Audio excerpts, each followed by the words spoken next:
My name is Diijon DaCosta, and I am the cab mate. So honored to be an alum of the great Redan High School, Miller Grove Middle School, and E.L. Miller, which was formerly known as Main Street Elementary School.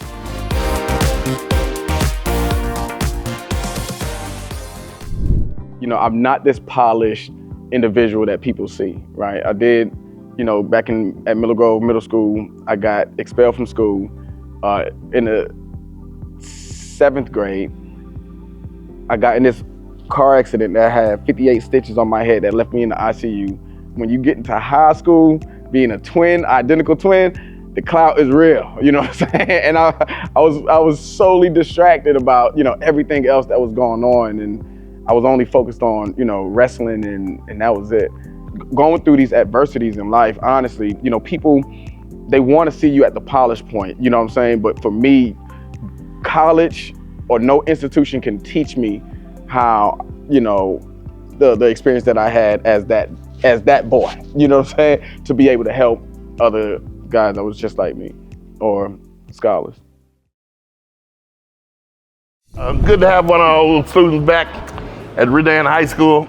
We have quite a history. He had some older brothers that went here before him, so I knew him before he got here. I knew his mom and his dad real well.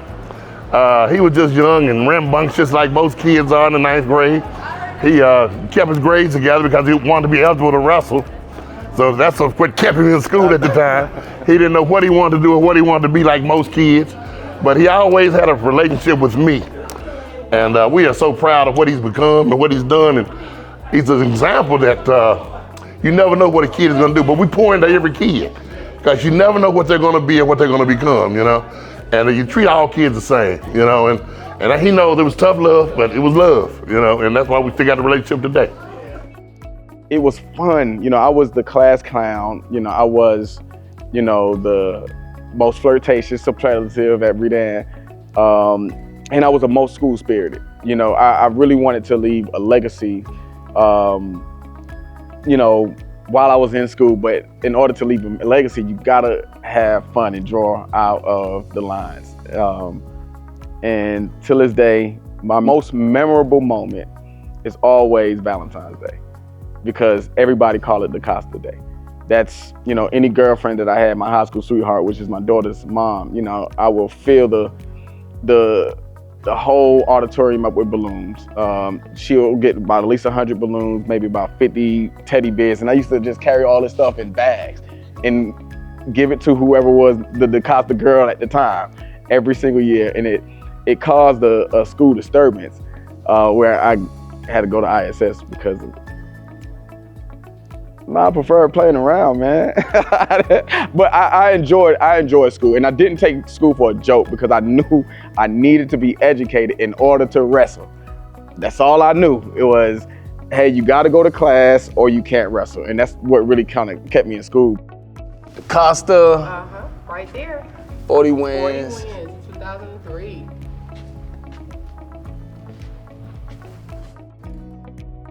So my entire family, you know, wrestle. I didn't get started with wrestling until one of the coaches, you know, asked my older brother to bring us to the wrestling practice, because me and my twin used to always, you know, go at it with each other. So he said, this is the very first time, he said, bring them up here and allow them two to go at it to see who's, you know, who's gonna, you know, actually win. And from that point on, I fell in love with wrestling. You know, it's one of those individual sports where it's not a team, it's just me against you. So I'm not being, you know, I'm challenged by the work that I actually put in, right? And it was one of those sports where, of course, you know, I'm a 4-time region champ, 3-time county champ, you know, champion across the board. And I placed in every tournament except for state because, right? Not because I wasn't qualified, but I always make it to the second day. But we had the toughest region in state, you know, there is. I think we were, matter of fact, we were 7-5A, which was at the time the biggest region, the biggest state.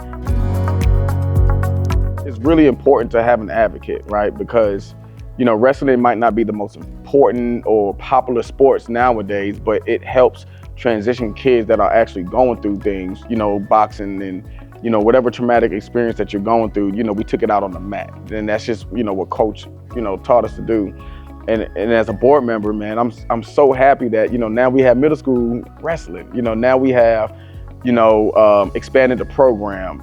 Every school have, new mats or new equipment, because you have somebody that is, advocating on behalf of these scholars. And every year, we produce state champions, and not only state champions in the sport, but academically and society. Wrestling is where I met majority of my friends, but also out of a 13-man starting lineup, 6 of them are passed away out of my starting lineup. So I've been, involved with the sport ever since middle school up until now, where I currently this is my 20th year for refereeing wrestling.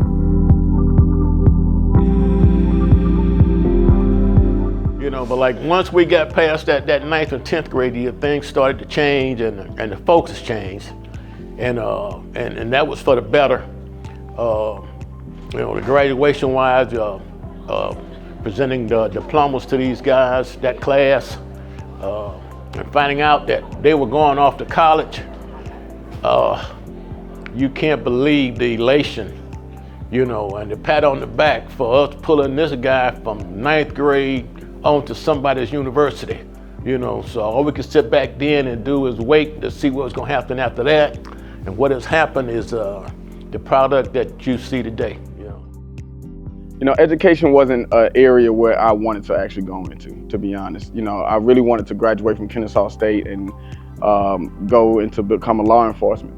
My passion was to always be a detective, but after I graduated college, there were no jobs in the security world. I tried to be, DeKalb County police officer. They denied me because I was too young at the time. But then I applied one time to work for DeKalb and I got hired. So I started off my career here in DeKalb as just a volunteer with the My Brothers Keepers program back in 2000, and roughly around 2013 when they was just getting it initiated. Because I was so passionate about the work that I was doing in the community, they wanted to utilize my energy to be a part of something that was gonna morph into something great.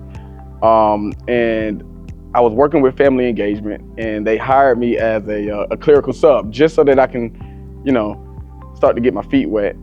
And from there, I was teaching at Miller Grove High School as the human anatomy and physiology, also at in middle school, Algebra 1, and then I transitioned to central office after my bad accident that happened about 10 years ago, which stopped me. I wasn't able to walk for about a good year or two. And I was in human resources assistant with helping out with hiring teachers and staff. All of that stuff helped me to become who I am today, because learning how to really navigate the system and understand the needs and the wants on different levels, from the schoolhouse to central office, from the community aspect, then it was a lot more easier to be an advocate for all. So what y'all saw on like Channel 11, Channel 5, that DaCosta was running for school board for the Stone Mountain, what was that first thought? We called each other. Yeah, we did. Yeah, immediately. And Taylor said, "Is that our DaCosta?" And I said, "Can be. Yeah. It can't be." Yeah, that was a shocker. And shortly thereafter, he called and asked for a contribution. I said, "Oh, it's for real. Yeah. It's for real." And we got behind him and supported him because we once a Raider. Always a Raider. Yeah. So we had no choice, and we're glad we supported him, and we're proud of what he's done and the fact that he's always looked out for our young people in the DeKalb County community. I'm a people's person. I'm a social butterfly, and I really love HR, especially DeKalb, because it's the first people that you see when you come in. So my job was to make sure that we brought them in and we stayed consistent with helping them out. But then I believe I got frustrated. That's where a lot of my advocacy come from, is that I was mad about how employees and how scholars were actually being treated. And I told them, I said, "Listen, y'all, I'm going to resign January 22nd. my numbers is the twos. Everything is the twos. And I resigned, and I took that leap of faith, and I ran for board.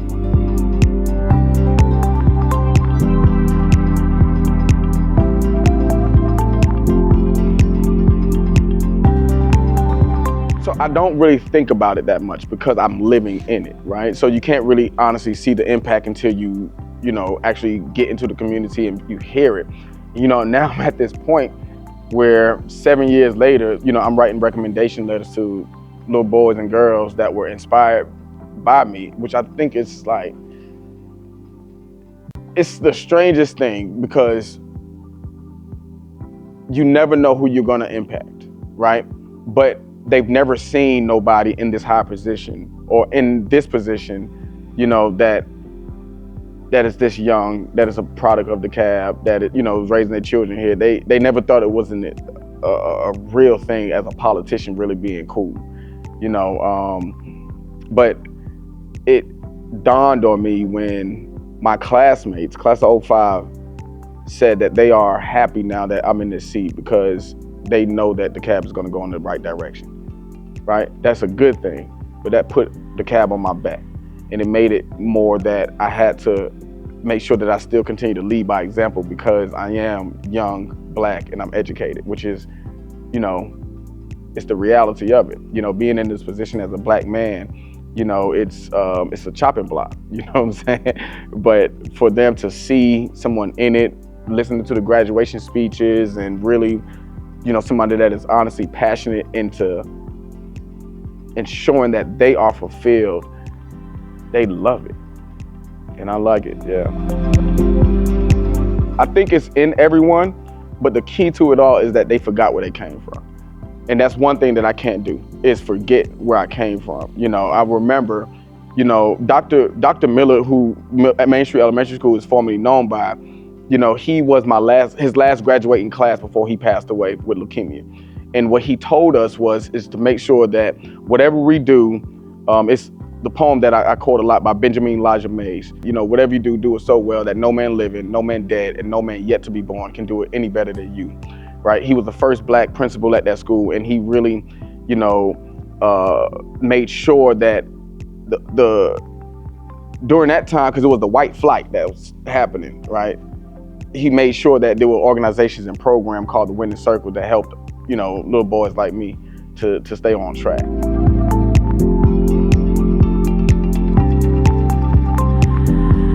Dr. Horton would talk about this coffee bean. The coffee bean pretty much changed the environment, right? And being, in this position, I really honestly feel like it's a coffee bean because culture changed, people change. People are more open to advocating, people are more open to, to knowing that somebody that deeply loves DeKalb County is here to fight for them, and it's nothing political, and it trickles down to those scholars and to the teachers and to everyone that, that me being in this role is very much impactful because of just, who I am. Not trying to boast and brag, but it is definitely a change from where we was before to have somebody that is here for the kids and that's passionate about it.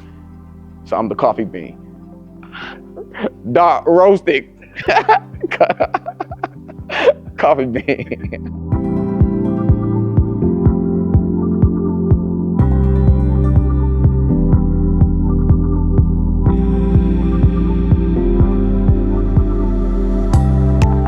Once a Raider? Always a Raider. Once a Raider, always a Raider. Once a Raider, always a Raider. All right, that's what it is. Let me ask you. If I wasn't sane enough, I would have had that tatted on my chest, to be quite honest, man. It's like a family. It's like for lack of better words, it's like a fraternity or sorority where, everybody is motivating you to be great because we are already great. We had this philosophy, there's greatness inside of me. And that's what we had to, to regurgitate all the time. But man, Redan is like the community. The community really played a big factor, right? Because everyone that were in, positions that were, either doctors, attorneys, lawyers, whatever, to be quite honest with you. They were always there at Redan to make sure that we were great. So I've been around the Raider community since 2006, and I've always known Mr. DaCosta to be around. So it was almost quite natural for him to progress into leadership as a board member, and he's always been an advocate for Redan and just scholars in general. He's a big proponent of scholar athletes because of his past with wrestling and what that did for him. So he's always here for our scholars first. He is a relationship builder, so when he comes, he goes straight to the kids. So that's really what I like about him, because he can connect with them. And being a former Raider, he has reputation around here, and everybody knows who he is, but he's relatable. And so they can make those connections with him really easy. So we love having him here. He is always a voice for Redan, but just a voice, again, for our scholar athletes, our males, and I just love having him. I can always call him, and I can always count on him to represent Redan, the Redan community at large. So great to have him as a board member for DeKalb County School District. And it's like, you always know that he not gonna forget about us. There's always gonna be that one board member that's in there, be like, hey man, don't forget about Redan now. He helps with the school a lot and comes to do great things. Like, I'm supposed to be going to the military after here, and he been sitting up here pushing me and pushing me and pushing me to graduate.